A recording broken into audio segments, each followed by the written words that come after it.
All that chat. Yeah, that's all right. We'll get two lives out of it. There it is. Okay, we're good. Are we? They have to go to a different link, though. Don't they? Yeah, they probably do. Yeah. That sucks. I don't know how to... We're over here. Yeah. Can you go to that? Is that chat still? No, that one's dead. I mean, it's still alive, but the chat's dead, though. You can't type anything? Damn. Streamed 5 minutes ago. Watch it again.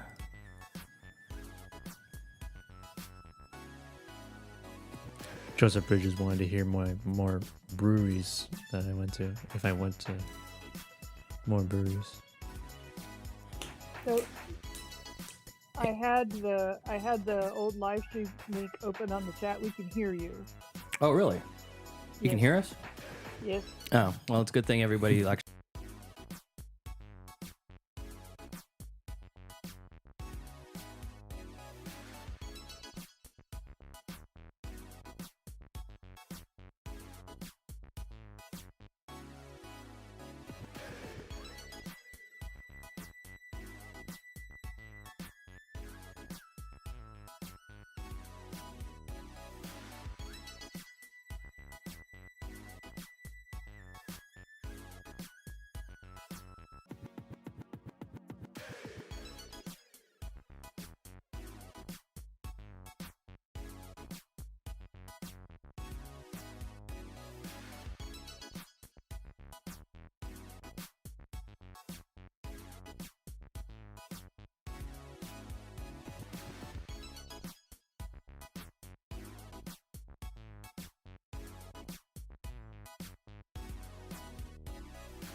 time for class.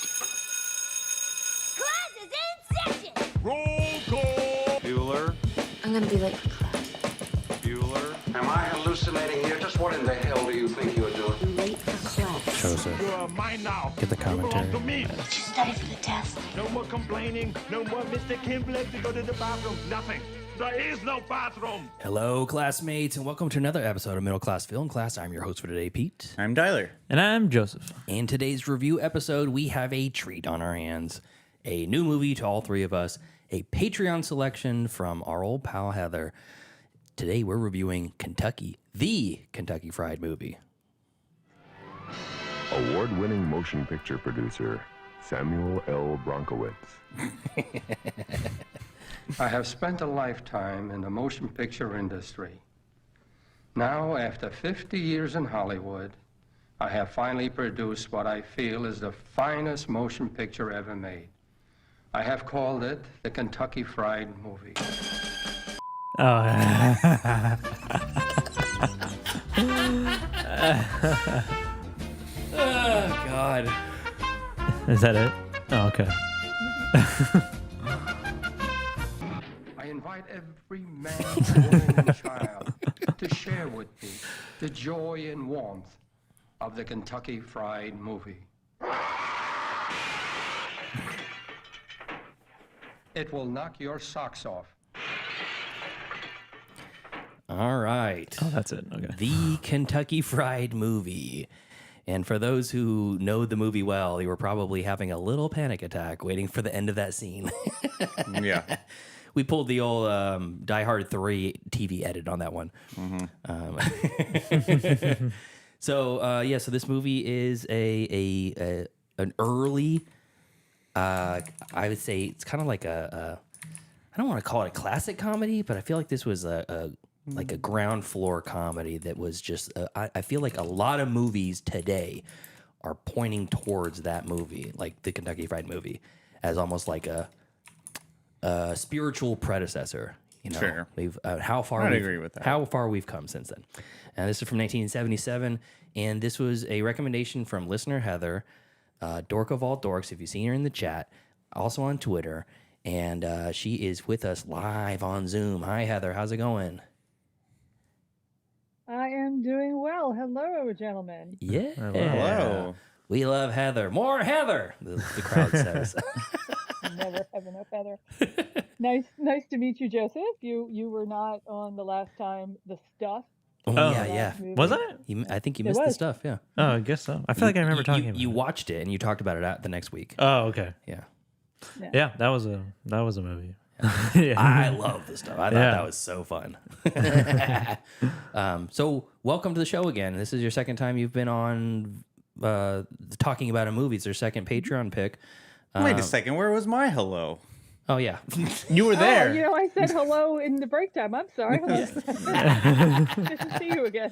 What about chopped liver? Hey, I'm still working on that T-shirt for you. And Oh, I love it. I love your. I love. There's some hair in this one as well. You guys run for your money and fully in. Absolutely.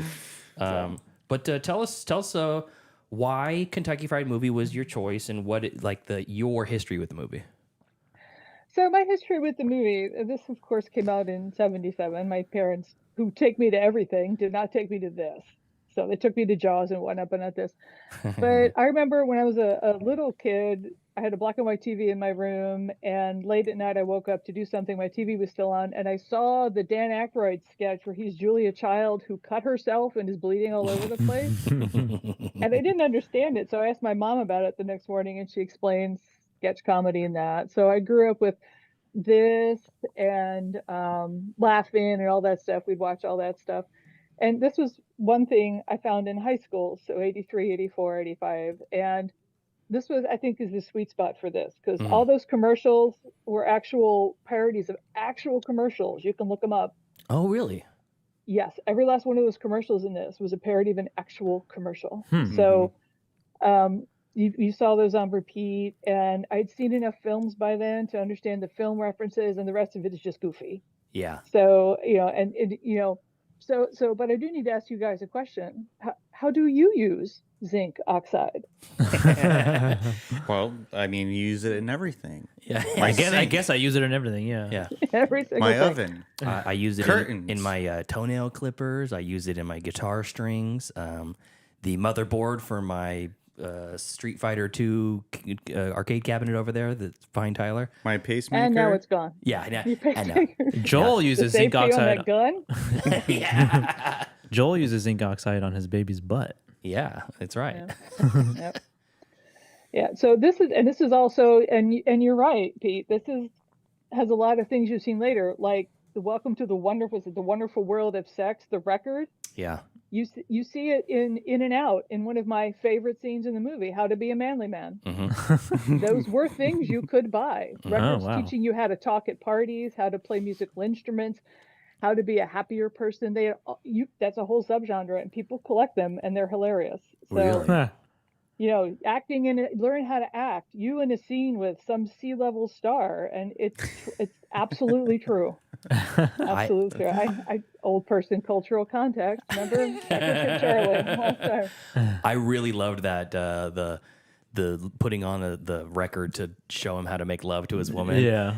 And what was the guy's name that burst through the door? Big Jim Slade. Big Jim Slade. Yeah.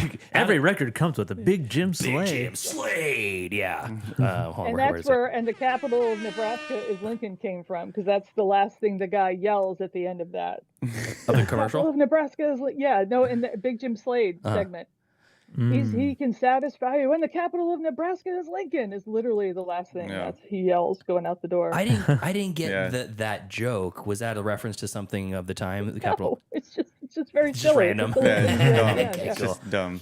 Yeah, that's the problem with watching it so many years later with no context on a movie that's of the time and referencing things of the time. Is some of the stuff I didn't know, is this just a random goofy thing, which is hilarious, or is it a reference to something that I'm missing? But I think that more of the stuff was, I'd have to say I'd probably about a 50-50 split between that's actually really funny and I got a really good belly laugh out of that, to holy shit, I can't believe they're doing this. This is very offensive. Yeah. Yeah, but it's great. They kind of went after everyone as well. My favorite, actually, I have it playing in the background now, but I love mostly the film stuff. The film, like Cleopatra Schwartz, I would pay. Love that. I love that one. I love that one. I was howling. She's burning down the Burn ghetto. the ghetto to the ground. Yeah, she's lighting the menorah. She's six. Kindling the Sabbath. She's 6 foot of black dynamite. He's a Hadistic Jew. Yeah. She's in bed next to him. I'm sorry? Hadistic. What kind of Jew? Hadistic. Oh, okay. Hadistic Jew. Okay, gotcha. Yeah. and That's a Jew. I can play it. yeah. You can't play it. Your soundboard's off. I'm cuckolded. Yeah. I've made a cuckold of you. But we talked a little bit, you and I, Heather, on Twitter. We were having like a multi-conversation with Joe Bridges, and he had mentioned that this was something that he watched a lot when he was like 7 or 8 years old. And how old were you when this was? You were a teenager? I was a teenager, so it came out in '77. High school for me was '83, so maybe I'm 10 years older than him. But like I said, maybe he enjoyed it as well because he saw the commercials. Yeah. For example, the one where the guy is having sex with a woman and he realizes it's his girlfriend's mother. There's actually I think it was Oil of Olay. It was some skincare. I'm often mistaken. I think it was a cereal. Daughter. I think it was a cereal commercial. Like it was like a mouthful of something. Yeah, that was it. I think I read some trivia on it. Like, yeah, there was a commercial. I'm often mistaken for my teenage daughter Dale. Yeah. Oh yeah. Yeah, they're all like the little skeptic frying something in Nessun is a Wesson oil commercial. Yeah. She's not frying a cat in the regular commercial. I would assume not. I was like, oh my god, she's got the whole cat in the pot. I didn't like that. I know you so well, Tyler. When I watched that, I said, oh, Tyler's not gonna like that. Tyler's not gonna like that. I mean, the Willer beer commercial was an actual Miller beer commercial, but it started out as an Old Spice commercial. The guy coming out was start of an Old Spice commercial, and then the Hare Krishnas came in. That's I mean, the Hare Krishnas were a thing. It's a Yeah. cult. Yeah. I'm sure you're aware of them. But no, that was an actual commercial. They were literally all commercials. Mm. And the appeals, you got a lot more of them then. I mean, the United Appeal for the Dead always kills me when he goes, "A rotting smell." I was like, when that thing happened, I'm like, to what end? Your child's floating in the pool. Pool. I know. And like the rotting corpse of this kid is like at the ball game like this, Yeah. and everyone's just going with it. Yeah. Which is fun. Yeah. I thought within like at first when I kind of was watching the 11 o'clock news segment portion and the news stuff, I was like, oh, this is like Monty Python's Flying Circus. Very much like an American version of that, same kind of sensibilities, and oh, and if you're a Gemini, watch out for danger, or watch out, something unexpected is going to happen. Then she gets hit with an arrow, and that Which joke, is a runner, becomes a runner Yeah. in the show, in the movie. Yeah. exactly comes this running gag, and I appreciated that. But the first like little commercial that they do is for argon oil, Oh yeah. and they're finding a way to extract oil from teenagers' faces and then from the greasy combs of Italians. They pull out of Yeah. the trash. I'm like, holy shit. And Yeah. then they open, I think it's a Mexican food joint for methane gas. No, it's a hot dog stand. Oh, hot dog stand. I Yeah, forgot hot it's a dog hot- stand. yeah. Yeah. A It's- greasy hot dog stand. We're working to keep your money. Yeah. That's the last thing he said. Those are coming back. Those kind of things used to be very common, particularly from oil and gas companies trying to let you know how great they were for the environment and how awesome they to Yeah. me, they remind me of the Amazon "We're So Awesome" ads. Oh, Yeah. Mm-hmm. That's a good point. Yeah. AM Today is your typical AM. It's the Today Show, and I think people can relate to it. And my favorite part of that is when the woman tosses the gerbil over her. Oh yeah. I love that. That was good. I kind of expected her to huck it off screen or something like that, but it was so casual and nonchalant. I like Yeah. that. Just like, yeah, I'm done. Yeah. Yeah, Loved it. I remember the first time I realized my dad was kind of cool, because you always think your parents aren't cool. Was he waited in line when Monty Python and the Holy Grail premiered. Mm-hmm. Nice. So I had a full set of Monty Python as well. So yeah, that's also I love sketch comedy. I love things you gotta pay attention to. All kinds of things going on. This one has so many runners. Big Jim Slade, you see him a few times. Big Jim in Slade. Big Yeah. Jim Slade. Yeah. I love it. And my favorite, I wanted you guys really to see, because I use this reference a lot, is Feel Around. Yeah. Yeah. That was a good one. That was a good one. I was like, I know where this is going. I expected him to like reach down and give him a handy, and then the tag of the joke is that the next movie up is Deep Throat. Deep Throat. Yeah. Yeah. I really enjoyed. I think my favorite part really was Big Jim Slade. Loved him. He was so good. Could have used more of Big Jim. Yeah, we all could. I was just more Big Jim Slade. What about some Catholic high school girls in trouble? Oh That my was god. That was These high school girls are in trouble. yeah. That was They are very, very well built for high school girls. yeah. They did not look like high schoolers. They didn't look like they were Catholic either. Well, I what I liked about that one is just the silliness that had nothing to do with it, with women sitting there with their boobs hanging out. Uh-huh. So and so redoing her classic role, and it's just some. Yeah, yeah. She's rolling on the grass.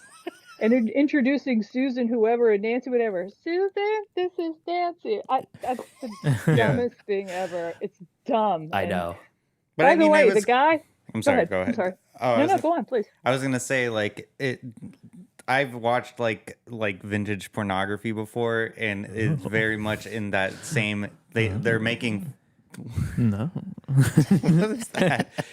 I like how they make fun of that like sort of cheesiness, like where it's just like it's so nonchalant, like just like three women with no shirts on. There's like, oh hey, I'm Nancy, nice to meet you. It's like come on. It's a one step down from an Andy Sedaris movie, basically. Well, this is around the time that porn was going mainstream. People went to regular theaters to see Deep Throat, just regular movie theaters, to see that kind of thing. So yeah, and if you really want that kind of foolishness, the next one after this in '83 is Amazon Women on the Moon. Ooh. Oh. And it is amazing. And there's a post credit. Carrie Fisher's in it, like Michelle Pfeiffer's in it. There's a Stephen Gutenberg's in it. Rosanna Arquette's in it. Highly recommended.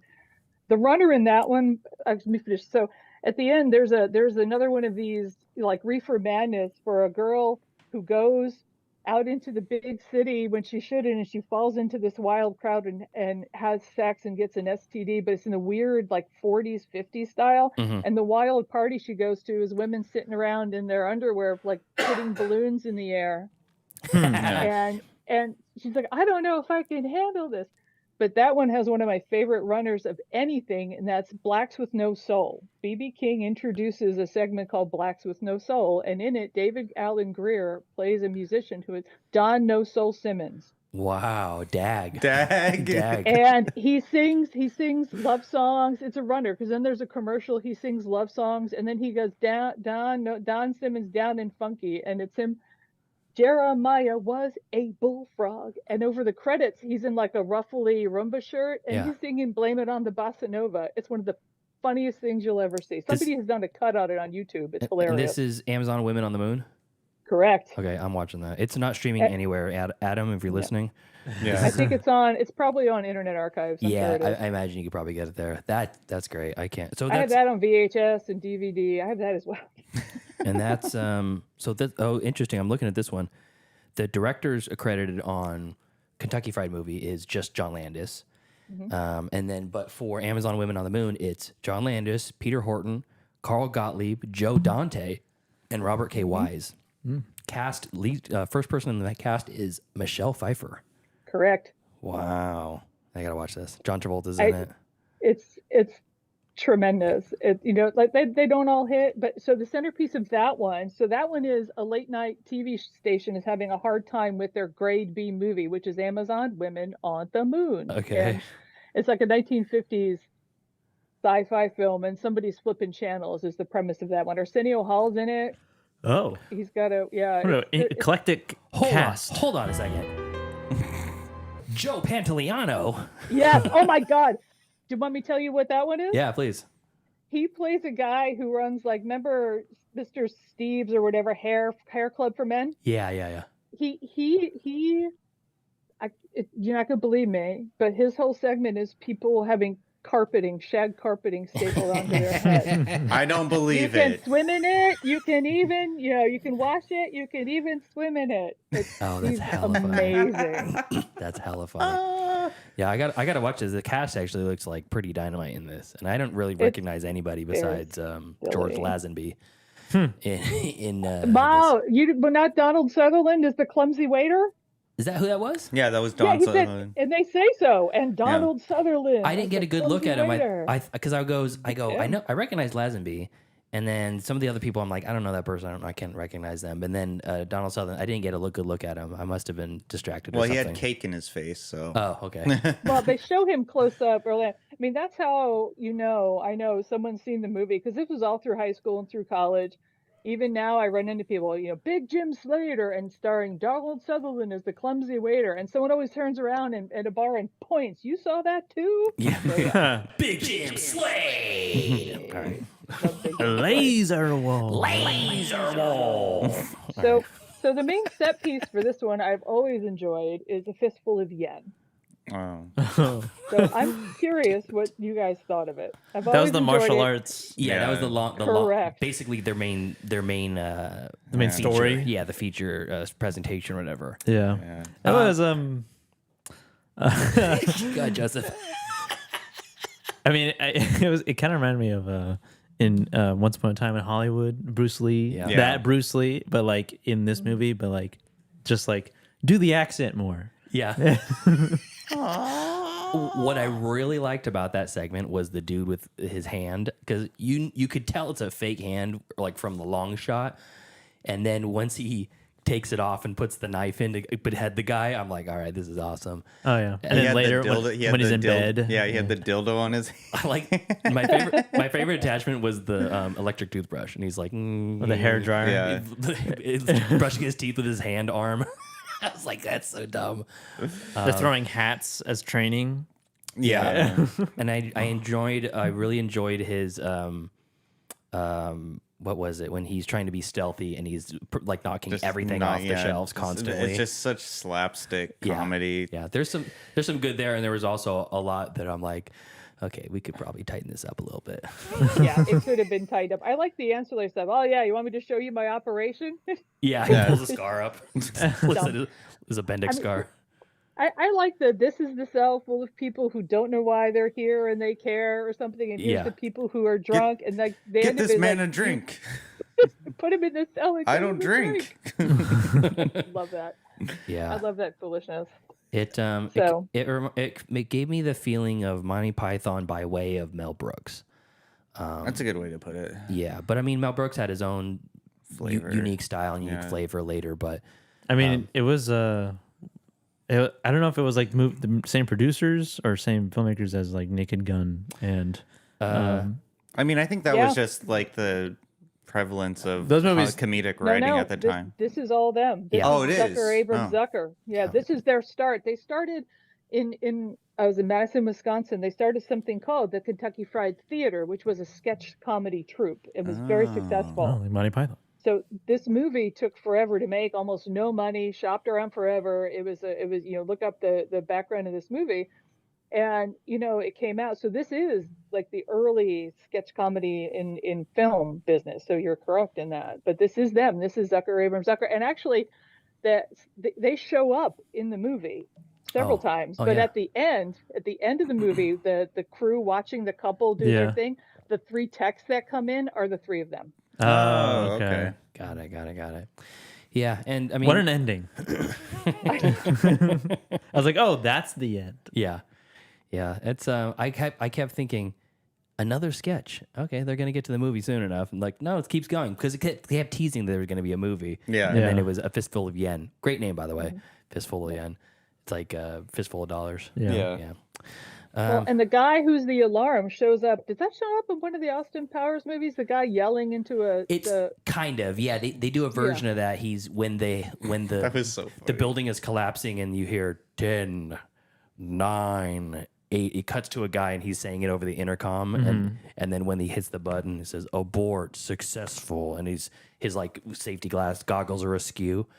But the fact that he's just doing the actual alarm is really funny. that cracked me Oh, up. yeah, It yeah, shows I up lo- more than once. I laughed so hard at that. That was like there's this huge brawl going, and he's just sitting in the corner The megaphone. with The 2 things that I think they also were like besides Big Jim Slade was number 1 the recurring Samuel L. Bronkowitz. Oh yeah, Every that, Do you know movie. who that's? Do you know who it's 3 guys combined for that? So I made sure I had to look that up because I didn't remember. It's Sam Bronstein who did King of Kings and El Cid. Okay. It's Joseph Mankiewicz. Yeah. No Way Out, All About Eve, and then it's Samuel Arkoff who did Blackula and The Thing with Two Heads. So No it's a shit. combination of those 3 names. That's so funny. Yeah. It sounds like the perfect like producer director of that time for making these sleazy movies. But every time a new movie came on, he's like, from acclaimed director Samuel L. Bronkowitz. I'm like, fucking A, another Bronkowitz joint. after like the second or third time like that name showed up like in one of the sketches, it just killed me. Yeah, And there he is. that was a really high note for me. And then another one was that the movie threw me a curveball because they were doing the racist, joke where the 3 guys' names was like, well hung, big dick or whatever. and then humongous genitals. and then the third Enormous genitals. Yeah, Yeah. the third one was enormous genitals. I'm like, okay, that's kind of funny. I mean, You set it up with the racism, and then you pay it off with something else. Literal. Yeah, very literal. You're like, okay, where are they gonna go? I know it gave me a little curveball there. yeah, it did. I mean, it's funny because when I was watching this movie, I was thinking to myself, this is what I would watch when I was like, I mean, I don't do the weed anymore, but back in my teenage days, in my infancy of discovering weed, this And was movies. and movies too. This would definitely be a movie that I would watch, like just like on a couch with friends with snacks, and like we would just laugh and it's like, oh, haha, that's funny. Like even though like there's some. All right, fine. All right, you know what? fine. You know Why what? so sarcastic? Oh, haha, that's funny. It wasn't That's sarcastic. how they laughed back then. This was the Yeah, 90s. we were like, This is the 90s, baby. Oh, like Beavis and Butthead? Yeah. Oh. yeah. Well, this was more like the mid 2000s. Shut up, Beavis. Yeah. The sun sucks. Yeah. Yeah. You know what? Fine. You know what? I won't regale the tale then. Aw. But I mean, anyway, I no, love- this I is love definitely like a it's a movie that I wouldn't mind if I had like a teenage child. If they watched it, I wouldn't mind if they watched it. Yeah, I know there's nudity in it, and there's some, Just there's a some little. and there's some overt racism And sex. But I mean, it's all lighthearted though. It doesn't. It's for laughs. It's yeah. It's just it felt like a very lighthearted, like sort of like a movie like you wouldn't want your parents to know that you're watching it. But you would be a cool parent. But Yeah. the parents know that you're watching it. Like they'd like peek over the corner and there's like, oh, there's that's the the- Kentucky There's Fried Chicken Tyler. movie. There's Tyler Jr. He's Yeah. growing up. He's learning- growing up. He's going to be listening to Joe Rogan before we know it. Oh God. He's a man now. I think. So in the court, sorry, go on. Oh no, I didn't mean to Go ahead, interrupt Heather. you. No, you're good. It's fine. I was just thinking like this is kind of like a movie. It's kind of like it reminded me of watching like Porky's for the first time. Yeah, I feel that. It's just one of those like I shouldn't say coming of age. It's a coming of age film in your own life. Like you should watch this when you're It's young. part of your coming of age story. Yeah. I think this is age better than Porky's, to be honest with you. I agree with that. Yes, it Just definitely to is. point that out. Yeah, no, I completely agree. I think I was just saying like it's in the same vein of Yeah. that like kind of style of movie. So since we're a coastal elite, We are? amalgamation of, in California. What'll probably happen if you try to show this to your kids and you'd be like, I'm gonna be the cool dad. They turn on you immediately. They'd be like, Dad, why'd you show me that xenophobic, sexist, Racist. disgusting, racist movie? And then you'd But be this is what I grew up with. this is where I came from. Children, 30 years before I was born, 20 years before I was born. Just leave a videotape out in the open and they're just like, hey dad, what's this? I don't know. Maybe check it out. Does the name Samuel L. Bronkowitz mean anything to you, child? Yeah, no, that was a very a lot to digest in this watch, Heather. So I appreciate the recommend. Yeah. So the courtroom segment actually has one of my very favorite gags. But first of all, Steven Stucker is in it, and if you're familiar, he's the courtroom reporter. He's also the guy he's in the Others As movies. He's the air traffic control guy who steals everything. Mm-hmm. He's the In crazy Airplane. guy in the background in Airplane. Yeah. So he's in this one here. But my favorite joke in the courtroom scene is when they ask him what his name is, and he does this. Oh, the happy birthday. Sheldon. He goes, "Why'd you do that? Happy birthday." Yeah, that's good. Sheldon. I actually really enjoyed This is the dumb bit. I like the bit in the court scene where the judge says, "Do you have a witness to call?" And then he takes a phone and starts dialing the number, and the witness is right there. Like it's so dumb, but like it's so well like executed. Yeah. The dumbness is well executed. Yeah. Yeah. They know how to dumb it down. And that is Wally from Leave It to Beaver, but the guy playing the beaver, I think, is one of the Zuckers. Oh, okay. Interesting. I was like, why are they there? But Being silly. yeah, I like it. It's like I said, it's hard to differentiate between just non sequitur silliness or a reference to something that is just way over my head. Yeah. Well, I mean, the way that they did like the commercial segments in the movie was. I used to like. I mean, there was a long time a few years ago where I was watching like vintage commercials. Oh, I remember that. Or your last obsession. Yeah, that was my last. No, that's right. That was Yeah, it. one of your obsessions. Yeah. Watching like vintage commercials, and so like the way they edited the commercials, it was so spot. I mean, I know the movie came out in 1977, so like that was like in the zeitgeist of like what was present in our time, but it's funny because the absurdity of those commercials like is hilarious on its own, but like when you put like a comedic spin on it, it makes it like elevates the comedy a little bit more. And I do think this is kind of after watching watching this movie, it really felt like it was like the framework for a lot of like the sketch comedy like TV shows we see today, like even to a certain extent like the Jackass series.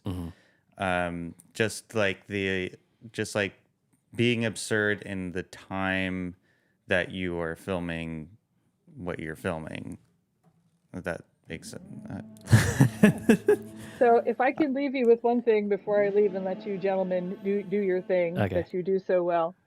One of the segments that I think aged the best and is prescient today, is relevant today, is count pointer count. Yeah. From the AM today. And I'm just like, Great. Gonna need to find this on YouTube and send it to everyone because she speaks for all of us. I know. I'm tired of your fucking bullshit. How about this? I mean, How about you sit on She's this? like, sit on this, Dan, or whatever. Yeah, it was Dan. Yeah. Yeah, that was. I hope you liked it. I mean, some of it didn't age well. I didn't think the commercials would go over well with you. I didn't know Tyler had a binge on classic commercials. It's great. But they are literally all parodies of classic commercials that you would have done. Even the board game commercial, scot free. You found a Patsy. You know, all the board games. It was the Game of Life had commercials like that. Yeah, I love that. No, thank you very much. You're welcome. I wanted you to enjoy the film part, and please watch Amazon Women on the Moon. I'm going to. I'm committing to that now. So was Tyler. Yeah, Tyler said he's going to do it too. So did? in 202026, we might watch it. Otherwise, I was going to send you all of his savings. Yeah. Wait, no, I 1375. oh, come on. No, you're racking up the bills now since you're living off of the government. Okay, teat. yeah. The minor manor. Let's keep this up. All right, let's move on. Heather, I really That's not a good appreciate- name for a manor. Minor manor. You're right. The legally of age manor. The barely legal manor. All right, that's all right. She looked 22, man. She looked 22, man. I mean, what? No, Heather, you've been a staunch supporter of the show. You share our stuff. You're always supporting. You're here. You've been a cool ass yard duty for the longest time, and you're just a good friend. So I appreciate this recommendation and coming on the show. We appreciate you. Yeah. Oh, thank you. Yeah. That's delightful. Tyler especially. Yeah, I love that especially. We'll get a coffee sometime. Absolutely. I'll come out there. Don't make me come out there. Yeah. Next time we're on the Chesapeake Bay, we're gonna eat crab cakes with you. Curly the movie cat who decided to come and do that. Kitty cameo. Anyway, yes, and I could have given you recommendations, Joseph, for cool things in New York that you would have enjoyed, but you know. Well, next time. Next time. Well, I'll take you up on that when I make it to New York, because I will make it there one day. If I can right. make One it day. there, I can make it anywhere, or whatever that song goes. I think that's Jay-Z, right? Hey, enjoy your dinner. I know you got something fun going on, so enjoy that. We're gonna keep Jack John about this movie. Can't wait to hear. Like I said, it's just dumb fun. So between this and this stuff, it's either this and this stuff or like the zone of interest. These are like the two. There's nothing in spectrums. between. Yeah. There's nothing in between. Love it. All right. All right, we'll Bye, talk to you gentlemen. soon. Bye, Heather. Bye. All right. What a delight. Yeah. Wonderful. I love having Heather on. Like the knowledge. Yeah. Yeah. Yeah, Definitely. And I can almost guarantee it, but that by whenever I bring up an older movie, and she's like, "Oh, I love that one," I'm like, "You got that on VHS, don't you?" Like I do actually right here. You do. You do. It's right here. Wascally wabbit. You know, it's interesting. After watching this movie, though, I was afraid that, well, not after, but during the movie, because we all went into it blind. I had no idea this was going to be like a sketch comedy movie. Yeah, me neither. And so when I realized it was going to be a sketch comedy movie, I was kind of like shaking in my boots a little bit because I was thinking, well, how can we talk about I was terrified. I was Shooting thinking my of- pants. yeah, that's exactly what I was doing. Oh, you don't need a movie to do that. You know, it's one of my favorite questions to bring bring up at parties is, you know, when was the last time you as an adult pissed your pants? You know, As an adult, Yeah. never. You've never pissed your pants before? As an adult, As an adult? No. no. As a child, yes. Oh. So usually, Many times. I mean, the surprising thing is more people have shit their pants as adults than pissed their pants. I've done both. What qualifies as shitting your pants? When you actually shit your But pants. when does it become like It's not just a shirt. I got a little poo in my pants versus like I feel That's still shitting your If pants. you got a little poo in your pants, you shit your pants. Oh, okay. Yeah. So the bare minimum is like there's poop in your underwear. No, if it's a skid No, mark or if a you're- dusting of poo, if it's like a shirt, that's different. Okay, so I mean, perfect example. Like I had to go really bad one time, and I was walking home. I can't. I don't have my. Did you feel naked with that? I know. It's fine. You know, this has nothing to do with the movie anyway. I was so walking home and I pooped my pants. I was walking home and like it was, yeah. Somebody shit my pants. This is the thing I hate about modern like security alarm technology is because I have to enter in a code to get into my own house. Oh yeah. And I was like entering the code. I was like, nope, My parents. Nope, have I that just too. gave up. I I couldn't. gave up 2 digits in. Oh god. Just like the whale. It's a 26-digit code. Well, the follow-up question usually if someone says, I've never peed my pants as an adult, I said, why not? You can do it. Give it a try. Why not? I feel like it's hard to do on purpose. Yes, I know. No, you can't do it on So purpose. sometimes Well, I mean, why would you shit your? Well, hold on a second. No, I'm talking, we're about, getting I'm started. talking about peeing pants, okay? And listen here. We live a charmed life, right? Semi. Semi-charmed life. Like, Yeah, exactly. And it's I have an air conditioner for the summer. I have a heater for the winter. I got the clothes I want to wear. I got food in my cabinet. I got a car that takes me to work. I have lived a more or less a charmed life. 2 big bags of Fritos. Yeah, exactly. I am lousy with Fritos scoops, I'm telling you. Right? So at what point in life do you choose to do something that is not good for you? like watch the Kentucky Fried Movie. Oh, like piss your pants. Oh, something that's not. I Yeah. mean, that's not bad for you. Sure, it's not like long-term damage, but it's like we all avoid trying to piss your pants as a regular day, like every day. One of the inherent goals that we don't consciously think about. If you really have to go to the bathroom, it's like, God, I want to go to the bathroom in my pants. Yeah, I think that too. So, like, at what point do you just go, Fuck it. I'm going to go in the backyard. I'm going to piss my pants. You're gonna piss your pants in the backyard? Yeah, don't do it in the house. What are you, a monster? What are you, a savage? I mean, Do it in the shower.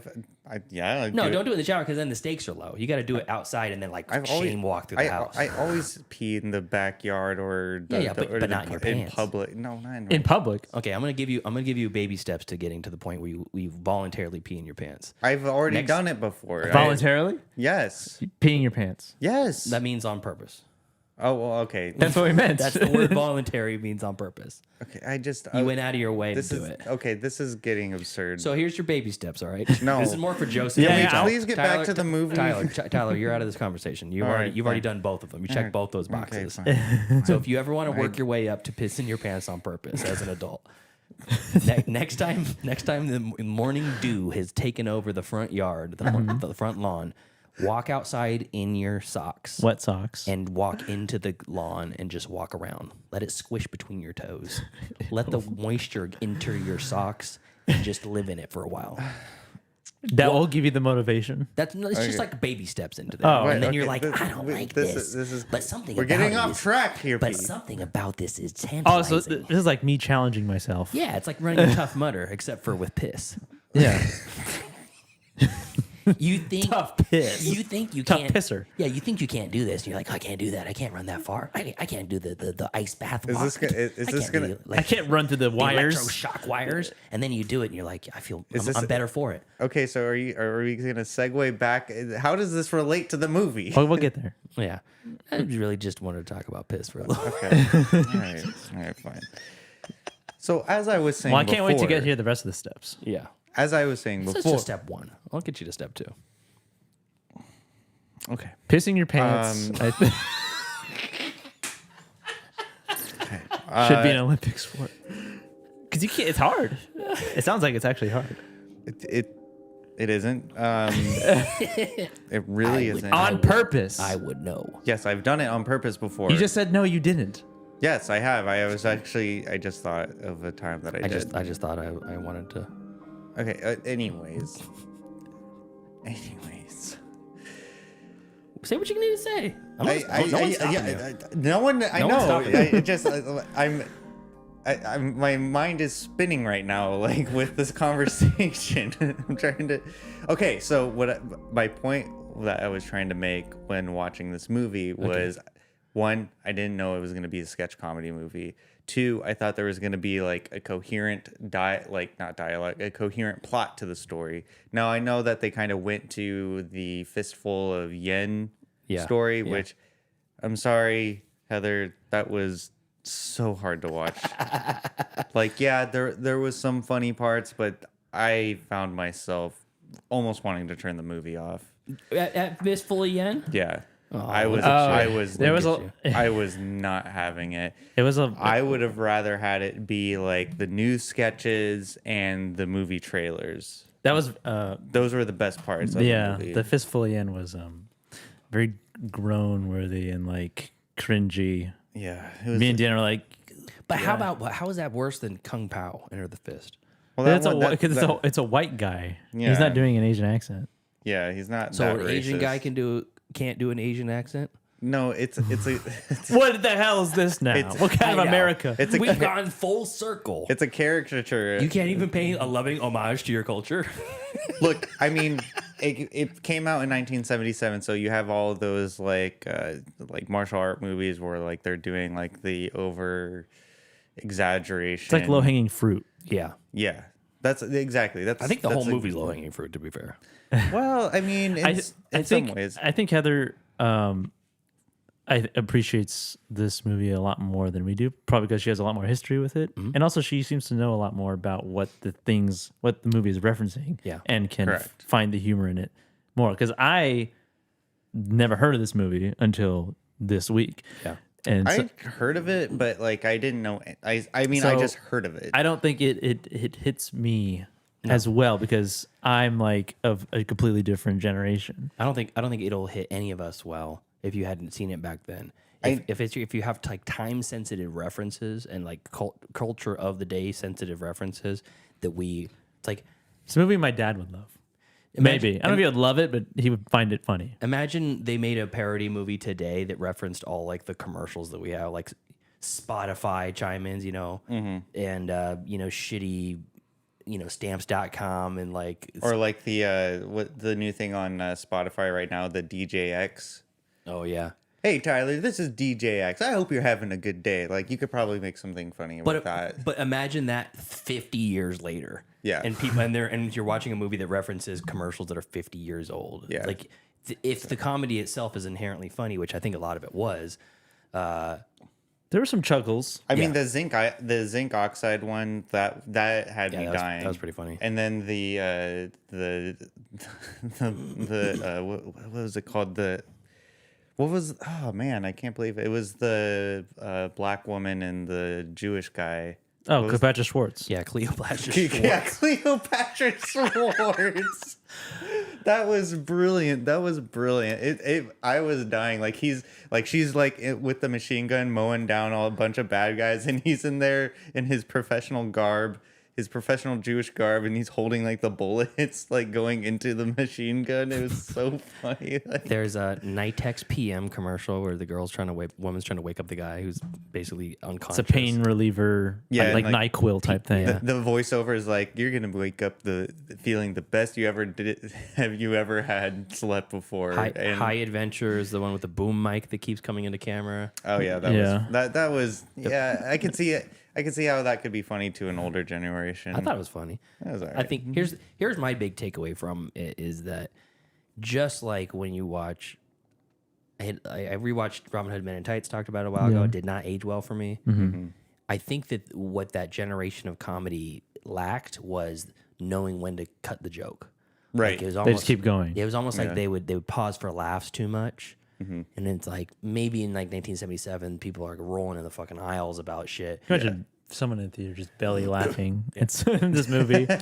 Just, oh my God. I guarantee it. I guarantee it was happening. I guarantee crying, tears streaming. Because we're so spoiled. There's so much good comedy out right now. Yeah. I mean, and not even right now, but just like in the last 20 years. The Hangover 3, so funny. Right, dude. I think About the monkey. I think what it is that we have more accessibility to good comedy than it was back in the Accessibility? Yeah. It just didn't exist back then. No, exist? it probably did, but like you have to think like back in the 70s. Comedy didn't exist? No, like this top tier comedy. We have the internet now. Like we have the internet. What about so- The Jerk? That was in the 70s. Let's see. Was it in the 70s? I thought it was. I'm in the, pretty I thought sure it that was late 70s, yeah. thought that was- 79. Caddyshack. I'm not. Caddyshack's No, not funny. Caddyshack is 82. Oh, I like Caddyshack. It's fine enough. I would say it's funnier, perhaps. But again, when after All I'm saying is that, like, I feel like comedy is a honed skill. Yeah. And just like when you see, like, 10 years ago, people were doing snowboard tricks and it was like a 360 was a big deal. 540 was killer. Now, like, kids are doing 1080s. I know when 900s. Tony Hawk did the 960 or no, whatever. it was the 900. Yeah, Yeah, he did the 900. And Where now, were you when he did the and now, 900? now 6-year-olds are doing 900. Yeah. Yeah. So it's like you once you realize what you can do and what the art form can accomplish, and like how the timing works, and how basically how to play on the different emotions and senses from the audience or whatever. It's like you get objectively, maybe not objectively, subjectively better comedy. Yeah, I mean, interesting that you bring that up. I think about Tim and Eric Awesome Show, and how I think You Should Leave did that absurd comedy better. I feel like Tim Robinson took that kind of absurd comedy that Tim and Eric did back in the mid 2000s and made it more elevated. And so I think accessible, not less weird and polished. Yeah, definitely more polished. And I get more what yelling. I get what you're saying with your point is that everyone is always they're just making it better and better and better. better. Yeah, and it's like in there was, so if you think of like comedies back in like the 1950s and 1960s, it'd be something like Some Like It Hot or like The Apartment and Young Frankenstein later. It's like all this stuff is funny, but there's better. But it doesn't hit quite the same. You know, it's a different type of funny. Yeah. So it's not as funny as the first time you watch it. I mean, this movie definitely shows your age. Like, if you find whatever is funny in this movie, like, is that an insult? No, it's not an insult. It's just, it's more like, I remember. Okay, so here's like an anecdote. What? Anecdote. What? You know what? I'm not. If you like this movie and you think it's funny, you're old. Is what you're saying. Okay, so. Well, choose your words very carefully, Tyler. That's not entirely what I'm saying. I'm saying that it's part of what I'm saying. Careful. Thank you, Chatbot. Okay, so he's gonna be Chatbot's our new Tyler Wrangler. And here's an anecdote. So me and my old friend group, we would get high at his house. And his parents would show us old movies that they thought were funny back when they were growing up, like in like the 70s and 80s. And that's like kind of like how we like grew up, like watching like these like really crappy movies like while we were stoned. And we would like look at each other and we would give each other looks like, what, this isn't funny at all. But the parents would be sitting like kind of behind us or like watching from the hallway, and they'd be howling like, oh, don't you find this funny? And we'd be sitting there, no. And you're like, that's racist. Exactly. That guy just said the N-word. And then, by the Hell way, yeah. I did not, that one, oh my God. They were like James Franco looking at Tobey Maguire in that one meme. I gasped when I heard that. I was like, did you not see where it was going though? I did know where it was going. I prepared my body. I did know where it was going. I didn't think it was going to go that far. And now a lot of people at a certain age would find that funny. I mean, for the joke is that this is a dangerous thing to do and you shouldn't be doing this. Yeah, I get right? it. So they did the same thing on SNL. There's a segment with Chevy Chase and Garrett Morris. and he's a I think it's Garrett. No, it's not Garrett Morris. It's the guy who did all the stuff with Gene Wilder. Richard Pryor. Richard Pryor. Yeah, it was Chevy Chase and Richard Pryor, and they're in an interview, and he's like, "Okay, for this interview, you're going to do a word analysis," and he goes, "I say this, and you say what you think it is," and it gets progressively more and more racist, and he's like, "Spear chucker" at some point, and he's like, and the guy goes, "Honky." And they're just like having this tete-a-tete back and forth between each other. And then at some point, Chevy Chase just says the N-word, and he says, "Dead honky." And then Chevy Chase goes, "Oh, maybe I will give it the job." And he's like, that's kind of the joke, is that this shithead person who's being an asshole to him regrets it once he says it. You know what I mean? But I'm not saying it's good or anything or whatever, but it's like, it's not like they're casually using. Watch 48 Hours. Watch the Nick Nolte, Eddie Murphy movie, 48 Hours. Okay. He calls them so many racial slurs throughout that whole movie, and he's played for the asshole the entire time. And even knowing that he's the asshole, it seems way worse than just yelling the N-word in front of a group of black I mean, but it's like what Joseph said. It's like low-hanging fruit. It's like the lowest. It's like, I mean, obviously, like, there's a joke to be made there, but is it? Should it be made? Should it be made? Like, is it worth it? In the set in 1977? In 1977? Probably. Hell yeah. And the good thing about it, too, is this type of movie is that if you're not digging it, you just wait a couple minutes and it'll be on to the next one. There was a lot of nudity and sex in this movie. I did not expect that much. Yeah. Why? Why? Yeah. I didn't expect that much sex in this movie. Why would I not expect? Why would I expect it? Because it's a movie from 1977. So there was a lot of nudity back then. And Fiddler on the Roof didn't have a lot of nudity in it. Well, I think they should have. But there was a lot. I wanted to see Teddy as Wang. I think they were lacking. There was a lot of tits. Yeah, a lot of tits. Yeah. A lot of tits, a lot of thrusting, and even ends with a sex scene. Yeah. Yeah. Which is like, it was just so strange. So I'll just go through all of these real quick, and then we can kind of wrap up and give our grades. So it starts with the 11 o'clock news. We get the Argon oil commercial where they're harvesting oil from Italians and kids' acne in American fast food. AM Today, that's the one with the astrologer, and then showing him the hamster, and then the gorilla breaks out and attacks everybody. That was funny. His new car, a man enters a car, multiple alarm sound. He goes through the succession of actions trying to figure out, turn the alarm off, and it's actually flying his jeans open. That's kind of goofy. Catholic high school girls in trouble. We know that one.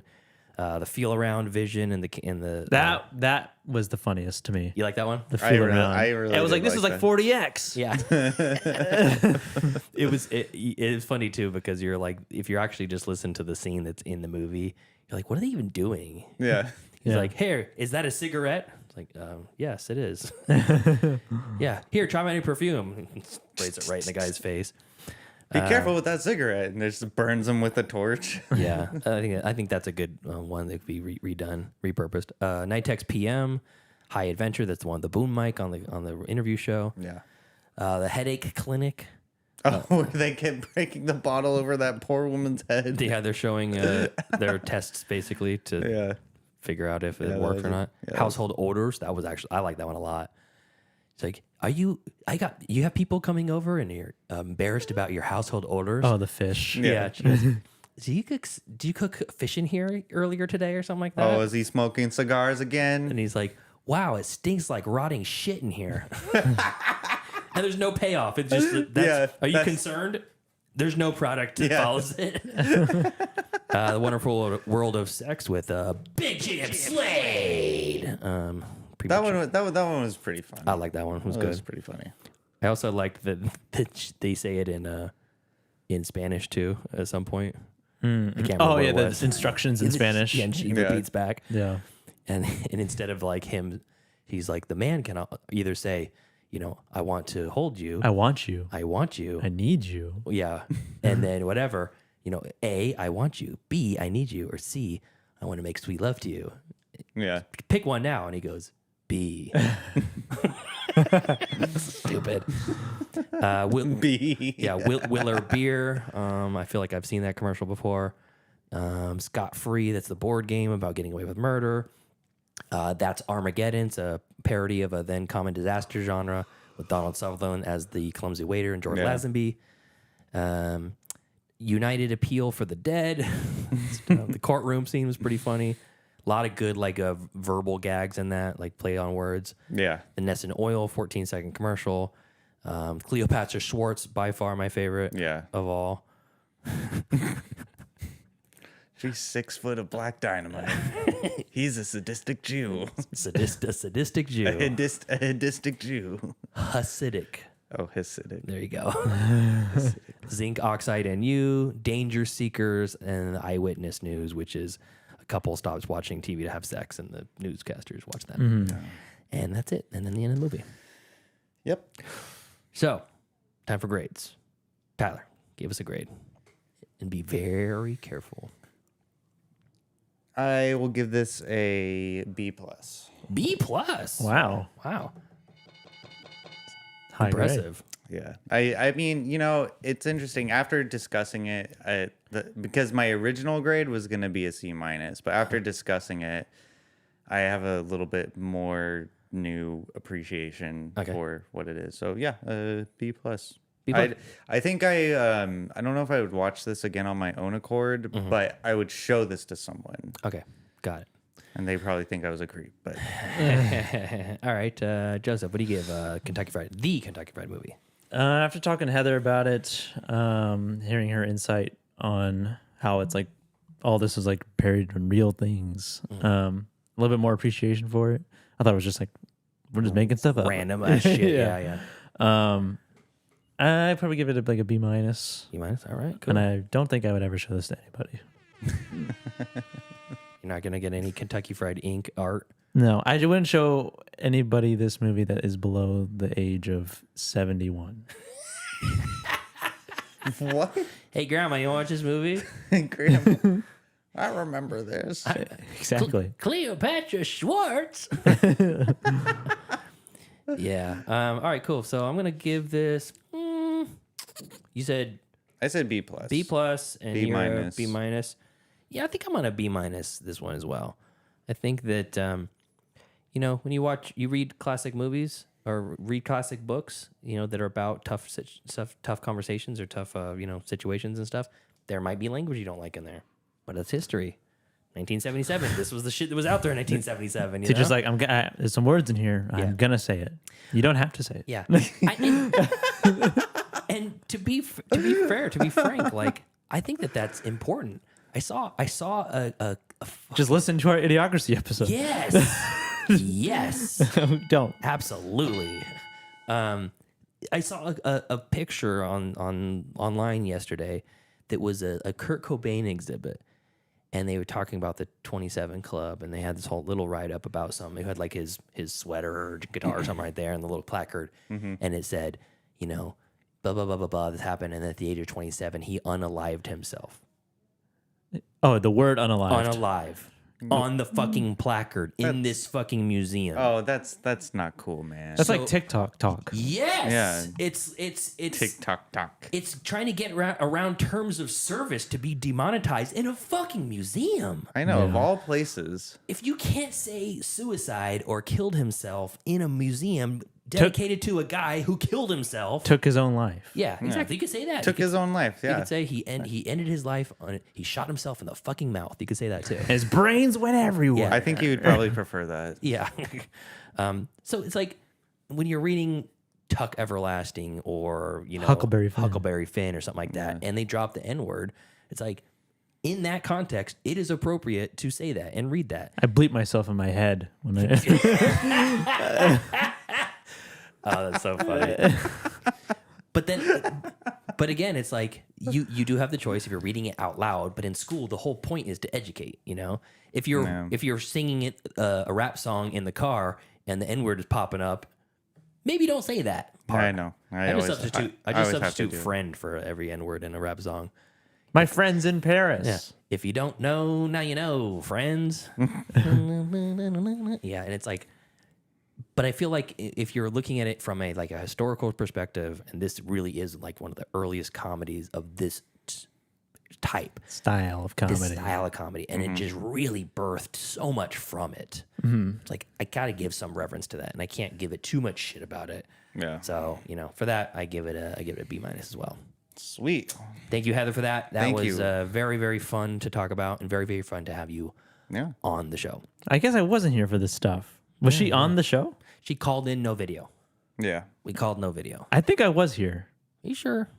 Where was I? Where would I have been? I don't know. I watched the movie. Yeah. Sometimes when you're gone for a week, I'm pretty sure I was here because now that you say it was a phone call, I'm pretty sure that I was. Let's see here. Let's look here. No, we don't have to look. Let's get to the wheel because I want this to land on my pick. Okay. But that doesn't mean just the faster you get to it doesn't change the outcome. Yeah, looks like it was this dab stream, and you were not on. Give me a quick mention. It was just Tyler and me. Oh, it's my birthday. That's why. Oh, okay. You're right. Okay, so Look at this guy fucking celebrates his birthday. yeah. Anyways. Also, it's my birthday month, so you guys gotta be nice to me. Okay. All right. I'll cook you a snack after this. How about that? Cook a snack. Yeah, I'll cook a snack. You learn how to make Ritz. Yeah. Homemade Ritz. All right. Well, that's Kentucky Fried Movie off the wheel. Now it's time for the Wheel of Destiny. 1 wheel, 8 slots, 3 hosts. This is the Wheel of Destiny.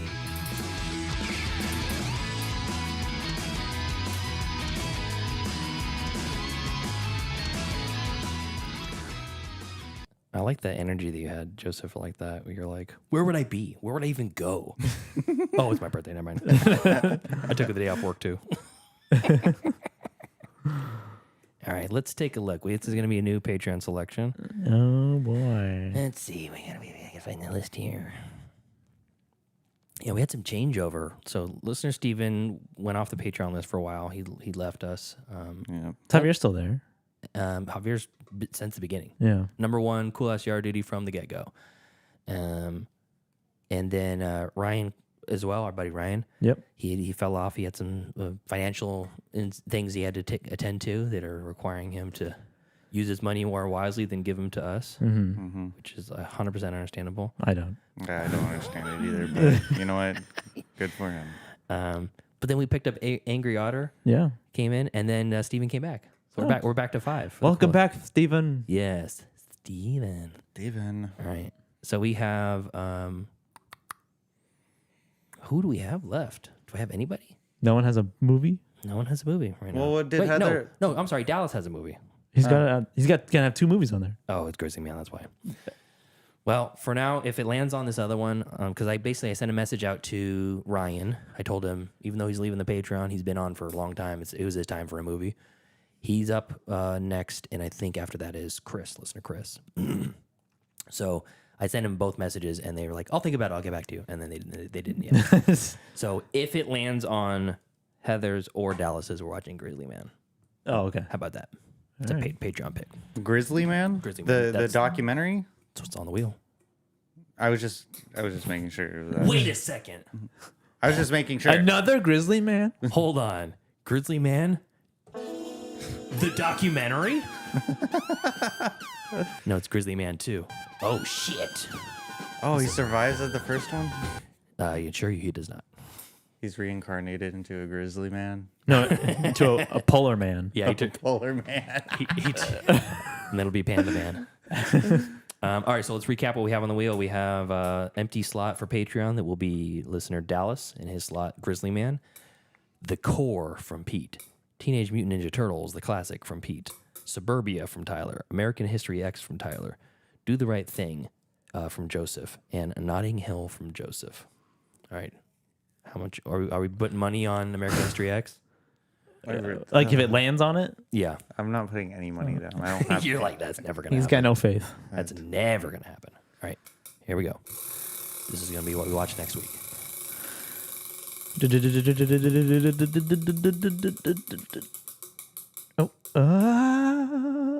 Suburbia.